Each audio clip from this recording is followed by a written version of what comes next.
हर हर महादेव, जय Shri Ram. Welcome back to the channel. This is Palak Mishra and आज की video BA fourth semester sociology students के लिए।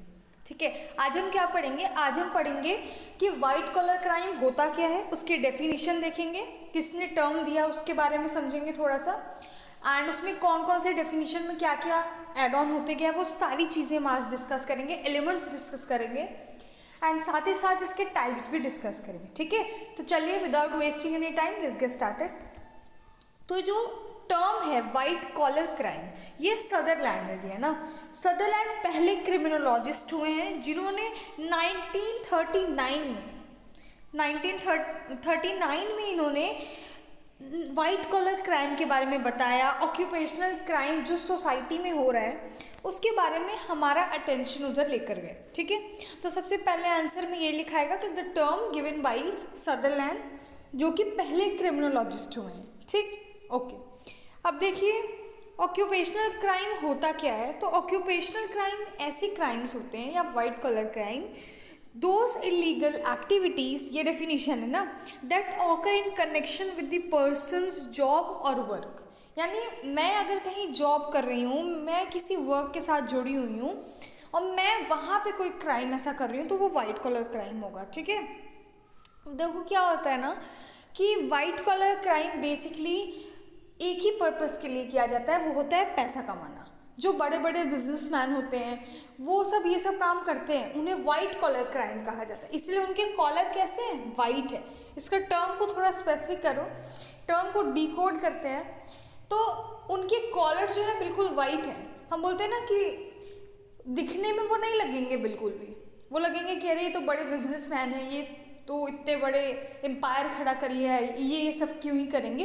बट मेन वही चीज़ वो ये सब लोग करते हैं। जैसे फॉर एग्जांपल ले लूँ मैं कि आपने देखा होगा ना एडवर्टिजमेंट क्रीम की या कोई ऐसे कोई भी ऑब्जेक्ट की एडवर्टिजमेंट जिसमें वो बताते हैं कि हमारा एकदम प्योर है ना, घी प्योर है और आइसक्रीम मैं बना रहा हूँ वो बिल्कुल प्योर है। तो इतना समझ जाइए कि प्योर कुछ भी नहीं है मार्केट में। ठीक, क्योंकि वो सब आई गेस पाम ऑयल या कोई ऑयल से ही बनाते हैं, बटर या पाम ऑयल जो भी होता है उसी से मैक्सिमम वो बनाते हैं।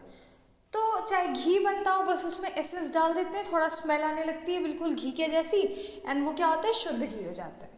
हर कोई बताता है, हर किसी का प्रोडक्ट में 100% प्योर, लेकिन 100% प्योर होता है नहीं। तो यही सारे एग्जाम्पल्स हैं। आपको एडवर्टिजमेंट में गलत चीज़ें दिखा रहे हैं, है ना, आपको एडवर्टिजमेंट में जो है गलत पोर्ट्रे किया जा रहा है। आपको दिखाया जा रहा है कि कोई क्रीम है वो बिल्कुल मतलब आपको 7 दिन में जो है फेयर स्किन दे देगी। तो ये सबसे बड़ी चीज़ ये है कि 7 दिन में तो कुछ नहीं होगा, और ऊपर से अगर कोई क्लेम करना चाहे उस चीज़ पे तो बिल्कुल आराम से हो जाता है। इसलिए अब हर कोई जो है कहीं ना कहीं चीज़ों को मेंशन करने लगे हैं अब अपने एडवर्टिजमेंट में कि ऐसा नहीं ऐसा। क्योंकि ऐसा होता है कि अगर कोई आप ही आके अगर उसको यूज़ करते हुए प्रॉपरली, जितने दिन का उसका कोर्स है, अगर आप उसको करके दिखाते हो फिर आप उस पर केस कर देते हो ना, कंज्यूमर प्रोटेक्शन एक्ट लग जाएगा, तो आपके राइट को प्रोटेक्ट किया जाएगा। मुझे याद नहीं आ रहा है कौन सा एक्ट है, बट बिजनेस स्टडीज़ में ये था कि कंज्यूमर जो है वो चाहे तो क्लेम कर सकता है कि मैंने इतने इतने यूज़ किया है, बट आपने जिस तरीके से ऐड पोर्ट्रे किया कि मैं ऐसे से ऐसा हो जाऊंगा या हो जाऊंगी, तो ऐसा हुआ नहीं, तो कंपनसेट करेगी अगर कंपनी, अगर उसके पास पूरा प्रूफ है और वो उस बात को प्रूफ कर ले तो। और बहुत सारे कंज्यूमर ऑर्गेनाइजेशन भी बने हुए हैं जो कंज्यूमर के राइट्स के लिए स्टैंड लेते हैं। तो बहुत सारे ऐसे केस स्टडीज़ हैं, आप चाहो तो पढ़ सकते हो, खुद जाके सर्च करना, यूट्यूब पे ही सर्च करना या गूगल पे ही सर्च करना, तो आपको पता चलेगा कि रेड बुल इसका बहुत अच्छा एग्जाम्पल है। रेड बुल पहले क्या था ना, red bull give you wings था, तो विंग्स का मतलब तो पंख है। और अब रेड बुल के ऐड में आपको थोड़ा डिफरेंस देखने को मिलेगा। अब रेड बुल वही सेम चीज़ बोलता है, red bull give you wings, but वो विंग्स है, यानी अब वो मीनिंगलेस हो गया। पहले वो विंग्स था, उस पर बहुत सारी चीज़ें हुई हैं। ठीक है, उसने किसी ने क्लेम कर दिया था कि इसमें आप बोल रहे हो कि red bull give you wings, तो मैंने तो इतने सारे रेड बुल पी लिए तो क्यों नहीं आ रहा है। तो उस पर कंपनी ने बहुत सारे लीगल जो है वर्क हुआ था वहाँ पे। तो उधर नहीं जाएंगे क्योंकि हम केस स्टडी नहीं पढ़ रहे हैं यहाँ पे, बट यस ऐसा होता है और आप भी कर सकते हैं। बट ऐसा नहीं कि झूठ, जैसे फॉर एग्जांपल कि आपने कोई क्लोथ खरीदा, मान लो कोई टी शर्ट है, ठीक है, और उस पर पीछे टैग लगा हुआ है कि आपको ऐसे ही वॉश करना है, लेकिन आप घर पे ब्रश लगा लगा के उस टी शर्ट को धुल रहे हो और एक हफ्ते में वो टी शर्ट ख़राब हो गई और वो ब्रांडेड टी शर्ट थी, फिर आप जाके उस कंपनी पे क्लेम कर रहे हो कि अरे आपका तो कपड़ा ख़राब है, तो वो आप पे जो है चार्ज लगा के आपसे कंपनसेशन ले सकता है अगर आप गलत प्रूफ हो गए तो, समझे।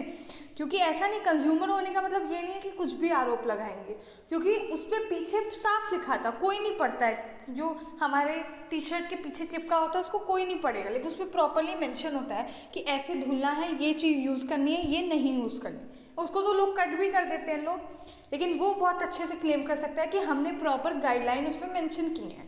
इसीलिए आप कभी देखते हो कि प्रोडक्ट के पीछे इतनी सारी चीज़ें लिखी होती हैं कि कल को कुछ खाकर किसी को कुछ हो जाए तो ऑलरेडी उसमें मेंशन है कि मान लो फॉर एग्जांपल किसी को पीनट से एलर्जी है एंड उसने अपने प्रोडक्ट में पीनट लगाए हैं, आप जो है जाके खा लियो और आप कंपनी को क्लेम कर रहे हो कि आपने जो है कुछ उल्टा सीधा मिला दिया, तो उसमें कंपनी की गलती नहीं, उसमें फिर आपकी गलती है।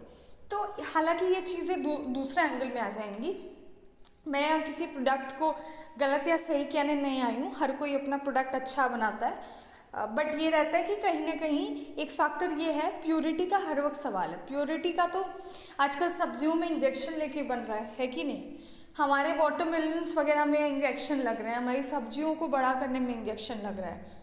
जो आम हमें इतनी जल्दी खाने को मिल जाता है, गर्मियाँ शुरू भी नहीं होती लेकिन हमें आम खाने को मिलता है, बिल्कुल टेस्टलेस होता है, लेकिन उसकी साइज़ देखो, समझ रहे हो। तो आजकल प्योरिटी पे तो हर जगह सवाल, इसीलिए पहले की लाइफ एक्सपेक्टेंसी जो है बहुत थी, लेकिन अब कम होती जा रही है। क्योंकि पहले इंसान 100 साल जीना इज़ लाइक कॉमन, अब यहाँ 100 साल जिए तो सब उसका दर्शन करने चल जाएंगे कि अरे बाप रे 100 साल, बट यहाँ पे 60 पार करना इज़ लाइक बहुत बड़ी बात, समझ रहे हो। क्योंकि खान पान ऐसा हो गया, और खान पान अगर कोई अच्छा भी रखना चाहे तो उसमें भी इंजेक्शन्स मिले हुए हैं, तो प्योरिटी का हर जगह सवाल उठ रहा है ना। खैर इतना ज्ञान देने की ज़रूरत नहीं है मुझे। टॉपिक मेरा है वाइट कॉलर क्राइम, तो मैं यही बता रही हूँ कि वाइट कॉलर क्राइम ऐसे बड़े बड़े बिजनेसमैन, प्रोफेशनल्स ऐसे होते हैं मैक्सिमम। देखो सदरलैंड की डेफिनेशन कहती है कि violation of criminal law by a person of upper socio economic class. Simple सी बात है, इन्होंने कह दिया कि उसकी सोशियो इकोनॉमिक क्लास में वो बहुत ऊंचा हो गया, यानी बिजनेसमैन, पैसे वाला, खूब समझ रहे हो, बड़े बड़े लोग जिनके जो बहुत ही पैसे वाले हैं, रिच हैं, इकोनॉमिक में भी बहुत रिच हैं, सोशियो इकोनॉमिक क्लास उनका अबव है इन the course of his occupational activities. ठीक, सदरलैंड ने यह भी ऐड किया, the upper socio economic class is not defined by wealth but also is respectability and Prestige in the society. और फिर उन्होंने एक और डेफिनेशन दी जिसमें उन्होंने कहा कि सिर्फ पैसे से ही मतलब नहीं है, पैसा हो लेकिन उसी के साथ ज़रूरी नहीं कि सिर्फ पैसे से ही जज कर दिया, और ये पैसे वाला इसका मतलब ये ऐसा है वाइट कॉलर क्रिमिनल, नहीं। पैसे के साथ साथ ये कहते हैं कि रिस्पेक्ट और प्रेस्टीज हो उसकी सोसाइटी में, यानी उसका बोलबाला हो, उसकी लोग रिस्पेक्ट करते हो, प्रेस्टीज हो उसका सोसाइटी में, गुडविल बहुत हो उसकी मार्केट में, समझ रहे हो। उन्होंने ये चीज़ें कही, यानी अब आपको क्या क्या समझ में आ गया, रिस्पेक्टफुल पर्सनालिटी है लेकिन ऐसा काम कर रहा है। इसीलिए कहते हैं ना कि वाइट कॉलर क्रिमिनल ऐसे क्रिमिनल्स हैं जिनके कोई भी विक्टिम नहीं है। क्रिमिनल तो है, there is no victim for this, समझ रहे हो। ये टर्म इसलिए बोला जाता है क्योंकि वाइट कॉलर क्रिमिनल्स जो होते हैं वो बहुत ही रिस्पेक्टफुल, प्रेस्टीज सोसाइटी में होती है, गुडविल होती है उनकी, उनके पास पैसे भी होते हैं, तो इसी वजह से इनको वाइट कॉलर क्रिमिनल बोला जाता है, जिनके कॉलर्स वाइट हैं। आगे बढ़ो, एलिमेंट्स हम लोग डिस्कस करेंगे। सो एलिमेंट्स में पहला एलिमेंट्स है it involves violation of legal codes ना। जैसे मान लो कि मैं कोई कंपनी हूँ, मैं कोई बिजनेसमैन हूँ, मेरा कोई प्रोडक्ट है और मैं फॉर एग्जांपल आइसक्रीम बेच रही हूँ, ठीक है, और मैं बोल रही हूँ कि मेरे आइसक्रीम 100% प्योर है, जबकि मैं उसको ऐसे ही ऑयल यूज़ करके आर्टिफिशियली बना रही हूँ। तो अब बताइए वायलेशन है कि नहीं। अभी हम पढ़ेंगे ना एडल्ट्रेशन, तो हम पढ़ेंगे कि कैसे फूड वगैरह में क्या क्या मिक्स किया जाता है, और इसी तरीके से ये सब एक क्राइम है। आपको बोल रहे एग्जाम, मैंने ना एक वीडियो देखी थी, बहुत ही अच्छी वीडियो, इन्फॉर्मेटिव वीडियो थी।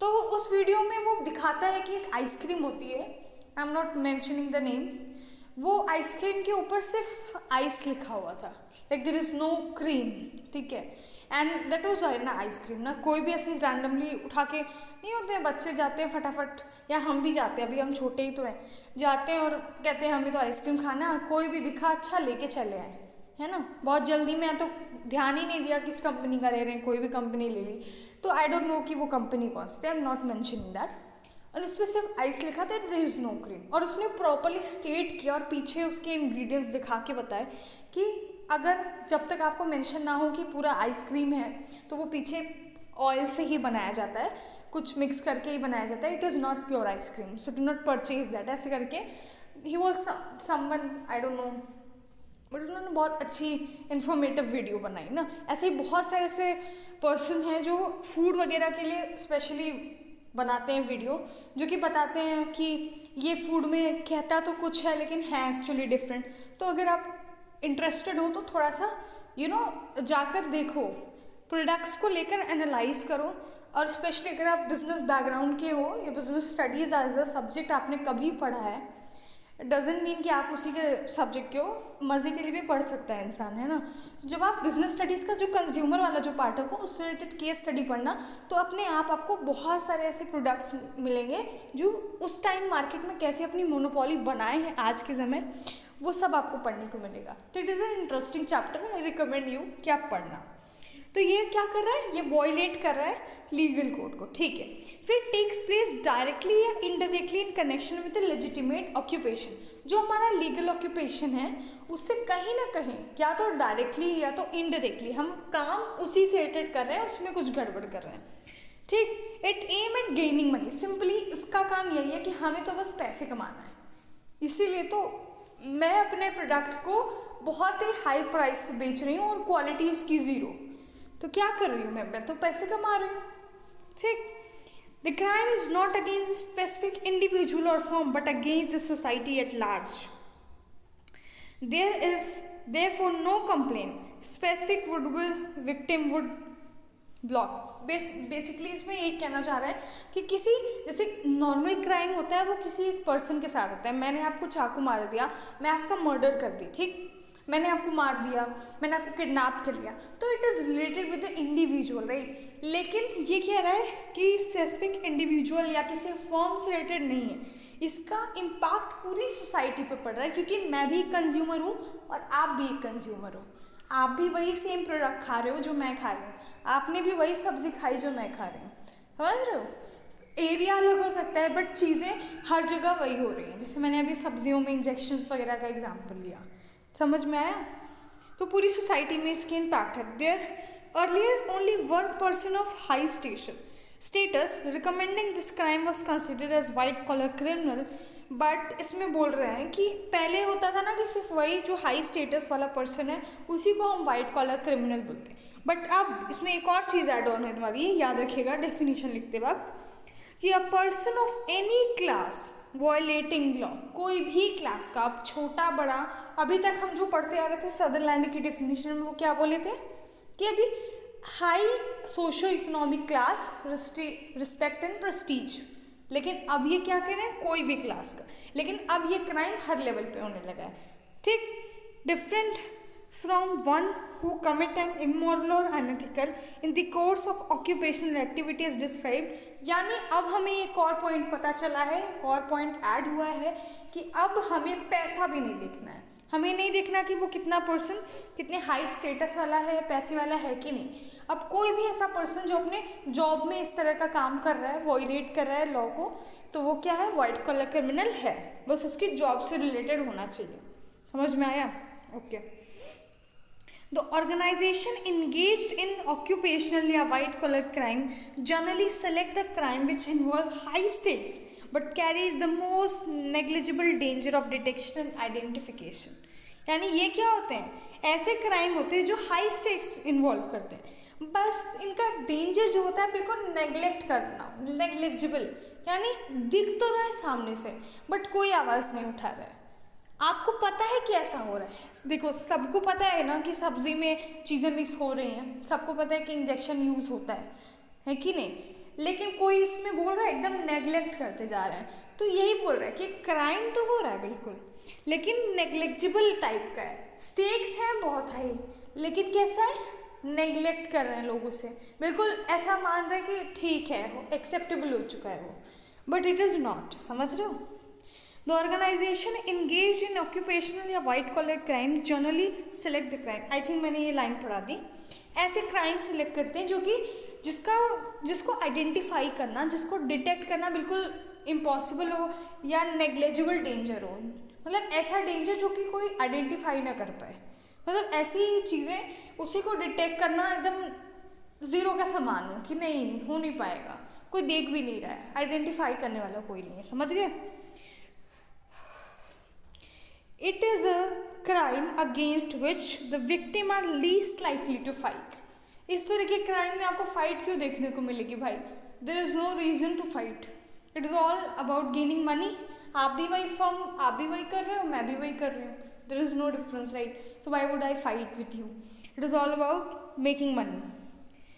The offender does not regard himself as criminal but consider himself as a respectable citizen। देख लीजिए, ये अपने आप को कभी क्रिमिनल एक्सेप्ट नहीं करेंगे, ये अपने आप को एक जिम्मेदार रिस्पेक्टफुल नागरिक अपने आप को समझते हैं।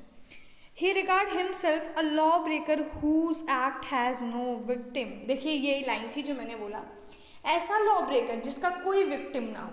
समझ रहे हो? यानी लॉ ब्रेक कर रहा है लेकिन there is no victim. The organization engaged in illegal occupational activity drops a policy of fixing cases. It does not only the law enforcement officer who are fixed up, but the services of politicians, bureaucrats and influential people are also used for protection. So basically यहाँ पे ये भी कहना चाह रहे हैं कि इन लोगों को प्रोटेक्ट भी करने वाले ऐसे ही इंसान होते हैं, ब्यूरोक्रेट्स होंगे, कुछ ना कुछ पॉलिटिशियंस का सपोर्ट होगा, तभी तो ऐसा कर पा रहे हैं। बिकॉज कहीं ना कहीं एवरीबडी इज नोज कि गलत हो रहा है, तो why won't you stand up and raise your voice? कहीं ना कहीं बड़े लोगों का हाथ सर पे है तभी तो, जैसे हम मूवीज़ में देखते हैं, है ना? मुझे तो मूवीज़ वगैरह बहुत हंसी आती है जब मैं इस तरह की चीज़ें देखती हूँ। हर में कहीं ना कहीं पॉलिटिशियन, हर में कहीं ना कहीं ब्यूरोक्रेट, सो इसमें भी ये सेम चीज़ लिख रहा है। ठीक है? The effect of this crime is not much serious, is more serious for society then ordinary crime. और कहीं ना कहीं इसका इम्पैक्ट हर एक इंडिविजुअल पे पड़ने की वजह से इसका सीरियसनेस और भी ज़्यादा इंक्रीज हो जाता है। बिकॉज ऐसे तो सिर्फ मैं और आप झगड़ रहे हैं, मैं आपको फिजिकली मार रही हूँ, मैं आपको किल कर रही हूँ, तो सिर्फ आपके ऊपर मैं और आप जुड़े हुए हैं, लेकिन इसमें सोसाइटी पूरी की पूरी एक बबल के अंदर आ जाती है और उस बबल को मैं जैसे मन तैसे मोल्ड कर रही हूँ, जैसे मन तैसे यूज़ कर रही हूँ, उसमें कुछ भी मिक्स कर रही हूँ, कुछ भी अपनी मर्जी से काम करवा रही हूँ, हाथों पे नचा रही हूँ, समझ लो। तो ये सीरियसनेस इसमें बढ़ जाती है। हालांकि कोई विक्टिम नहीं होता, बट हर कोई एक विक्टिम होता है। समझ गए? अब देखो टाइप्स हम पढ़ेंगे ना, तो देखो टाइप्स में आता है embezzlement, financial fraud, adulteration, employ pilferage, consumer fraud and shady land business. तो ये किसने दिया है? जब आप टाइप्स लिखना तो मेंशन करना it is by Hutch Barlow. ठीक है? तो मैं ये करके एक्सप्लेन करती हूँ। तो देखो फर्स्ट क्या है? फर्स्ट है एम्बेजलमेंट। एम्बेजलमेंट का मतलब होता है कि अपनी ड्यूटी से आप उसको ब्रीच कर रहे हो। जैसे फॉर एग्जांपल कि जो आप मान लो फॉर एग्जांपल कि आप एक फाइनेंशियल एडवाइज़र और आप अपने क्लाइंट को जो मिसयूज़ कर रहे हो उसी के फंड, मान लो मैं फाइनेंशियल एडवाइज़र हूँ, मैं आपको एडवाइस देती हूँ कि यहाँ पैसा लगाना है यहाँ नहीं, और मैं ही आपके फंड को अपने पैसों अपने मर्जी से यूटिलाइज कर रहे हूँ, तो ये हो जाएगा। फॉर एग्जांपल कि स्टील करना मनी, जो कि आप मुझ पर ट्रस्ट कर रहे हो, लेकिन मैं क्या कर रही हूँ? आपको धोखा दे रही हूँ, मैं आपको डिच कर रही हूँ, आपके पैसे को चुरा रही हूँ, या फिर आपके फंड्स, आपके एसेट्स में कुछ गड़बड़ कर रही हूँ, या फिर आपके पैसों को चुरा रही हूँ, या फंड्स वगैरह में जो है छेड़खानी कर रही हूँ, पर्सनल यूज़ कर रही हूँ, तो ये सब इसमें आ जाएगा एम्बेजलमेंट में। जैसे for example company employ stealing fund या फिर एसेट्स ना, जो कि इंटरेस्टेड टू देम। चलो अब सेकेंड है हमारा फाइनेंशियल फ्रॉड। आप सभी को मालूम है, आपने किसी को चूना लगा के चले गए हैं ना, हेरा फेरी। मतलब आई लव दैट मूवी यार, मैं जब भी उसको देखती हूँ ना मुझे ऐसा लगता है कि इट्स लाइक स्ट्रेस बस्टर। बहुत स्ट्रेस है लेकिन उसी को देख लो, फिर हंसते हंसते पूरा मूवी एंड हो जाता है। तो फाइनेंशियल फ्रॉड, आपने भी किसी को कह दिया कि 21 दिन में पैसा डबल। तो ऐसा नहीं है। इट्स लाइक कि आप कोई आप पे ट्रस्ट कर रहा है, somebody is trusting you and giving you that chance कि आप उसके लिए ये सब करो और आप पे ट्रस्ट कर। जैसे फॉर एग्जांपल यही सेम चीज़ कि फाइनेंशियल एडवाइजर भी, तो कहीं ना कहीं आप उससे फाइनेंशियली फ्रॉड कर रहे हो, उसके साथ गलत कर रहे हो, आप उसका पर्सनल फंड यूटिलाइज कर रहे हो, पर्सनल एसेट्स को यूज़ कर रहे हो, तो आप उसे फाइनेंशियली नुकसान पहुँचा रहे हो, तो फाइनेंशियल फ्रॉड कर रहे हो उसके साथ। फिर है एडल्ट्रेशन। देखो एडल्ट्रेशन का मतलब होता है ना कि जो सब्सटेंस है उसकी क्वालिटी में कुछ गड़बड़ करना, है ना। इसी में आता है फूड एडल्ट्रेशन। जैसे कि जब आप कह रहे हो कि मेरा ये प्रोडक्ट है बिल्कुल प्योर है, 100% प्योर है, लेकिन वो इम्प्योर है। जैसे मैंने बताया फॉर एग्जांपल कि कोई कंपनी कहे कि मेरी आइसक्रीम प्योर है, मेरा घी प्योर है, मेरा ये प्योर, मेरा वो प्योर, तो ऐसा कुछ नहीं है। क्यों? क्योंकि वो कहते हैं कि वो प्योर है, बट उसमें वो मिक्स कर रहे हैं आर्टिफिशियली। जैसे मान लो कोई स्पाइसेस हैं, ठीक है, कोई बेच रहा है मसाले और उसको वो बोल रहा है कि मेरा मसाला बहुत प्योर है ना। जैसे कस्तूरी मिर्ची होती है, जो भी मिर्ची होती है ना, वो तीखी नहीं होती है, राइट। उसको लोग यूज़ करते हैं क्योंकि उससे बहुत अच्छा कलर आता है, तो आपको फूड कलर इस्तेमाल करने की ज़रूरत नहीं होती और वो तीखा भी नहीं होता, तो खाने में बहुत अच्छा लुक रेड कलर का जब हम सब्ज़ी बनाते हैं तो उसमें आते हैं, ठीक है। अब उसका रेड कलर इसलिए नहीं कि वो रियल नहीं है, इसमें आपने रेड कलर एक्चुअली में फूड कलर मिक्स कर दिया है फॉर एग्जांपल, और आप उसको उसकी जगह पे फूड कलर मिक्स करके बेच रहे हो, तो ये सब क्या है? कंज्यूमर के साथ ये फ्रॉड ही तो है। That is food adulteration. और भी टाइप के एडल्ट्रेशन होते हैं, जैसे कोई इंफीरियर क्वालिटी का प्रोडक्ट है, आप उसको हाई क्वालिटी बताकर बेच रहे हो, रिड्यूस अपने जो कॉस्ट है उसको रिड्यूस कर रहे हो, क्योंकि आप तो सस्ते क्वालिटी के प्रोडक्ट खरीद रहे हो, उसको मैन्युफैक्चर करके हाई कॉस्ट में बेच रहे हो, तो ये भी आप एडल्ट्रेशन के अंतर्गत आएगा। फिर आता है एम्प्लॉय पिलफरेज। इसमें होता क्या है ना कि मैं कंपनी का एम्प्लॉय हूँ, ठीक है, और मैं आपकी कंपनी में काम करता हूँ। मैंने देखा कि यार इस कंपनी का तो टेबल चेयर बहुत अच्छा है, मैं लेके चला गया घर पे, उसे पर्सनल यूज़ कर रहा हूँ, ठीक। मान लो कि उसी वर्क प्लेस पे काम करते करते एम्प्लॉय बन के मैं आप ही के धीरे धीरे चीज़ों को चुरा रहा हूँ, आपके फंड्स को गायब कर रहा हूँ, अपने पर्सनल एक्सपेंसेस के लिए यूज़ कर रहा हूँ। मिस यूज़ करना कंपनी के फंड को for personal use, that is called employ pilferage. समझ में आ गया? यानी अपने फायदे के लिए कंपनी का चीज़ों को यूज़ करना, कंपनी के एसेट्स यानी कि कोई सामान जो कि वैल्यूएबल हो, जैसे टेबल चेयर भी एसेट्स होता है, एंड हमारे पैसे वगैरह सब कुछ जो है, पैसों और एसेट्स दोनों की बात हो रही है ना, कोई भी सामान है, कोई भी ऑब्जेक्ट है, एंड प्लस कैश, तो ये एम्प्लॉय पिलफरेज में आएगा ना। फिर है कंज्यूमर फ्रॉड। तो कंज्यूमर फ्रॉड वही होता है जब आप कंज्यूमर को कहते हो कि it is a good quality product, और फिर आप अंदर ही अंदर आप उसको गलत तरीके से बना रहे हो और कहीं ना कहीं उसकी हेल्थ के साथ खिलवाड़ कर रहे हो, हैं, तो वो हमारा क्या आ जाएगा? कंज्यूमर फ्रॉड, ठीक। शेडी लैंड बिजनेस, आपने देखा होगा लैंड खरीदते टाइम लोग बहुत ज़्यादा कॉन्शियस होते हैं, देखते रहते हैं, हर चीज़ समझना चाहते हैं, बहुत ध्यान से लंबा प्रोसीजर फॉलो करके ही वो लैंड को खरीदते हैं। क्यों पता है? एवरीबडी नोज कि एक होता है ना ब्रोकर, जो कि सब बेचता है, जो बेचवाता है, क्या तो बेचता नहीं, बेचवाता है, बिचौलिया, वो क्या करते हैं ना, वो एक ही लैंड को दो लोगों को सेल कर देते हैं, क्योंकि वो तो पैसा लेते हैं। जैसे अगर आप कहोगे कि यार मुझे कोई ज़मीन खरीदवाना है, खरीदवा दो और मैं आपको पैसे दूंगा, तो मान लो उसका 1 लाख कमीशन है, उसके बीच में आप उसे 1 लाख दे रहे हो, तो वो आपको दूसरे का खरीदवा देगा, 1 लाख रुपए रख लेगा, और फिर वही सेम जो है लैंड किसी और से उसकी रजिस्ट्री करवा के 2 लोगों के बीच में डिस्प्यूट क्रिएट हो जाएगी और वो 2 लाख रुपए लेके गायब। समझ रहे हो? तो ऐसे ब्रोकर्स वगैरह करते हैं शेडी लैंड बिजनेस, जो एक ही लैंड को 2 लोगों को बेच के फिर वही डिस्प्यूट क्रिएट होते रहता है कि हमारा ज़मीन है, हम खरीदे थे। समझ गए? तो ये सारे हज बार लोग कहते हैं कि ये सभी एग्जाम्पल्स वाइट कॉलर क्राइम के हैं, टाइप्स हैं ये सारे वाइट कॉलर क्राइम के, ठीक है। तो यस, आई होप आप सभी लोगों को समझ में आ गया होगा। अगर आप अभी तक मेरे साथ जुड़े हैं तो thank you so much for your attention guys. All the best. जय श्री राम।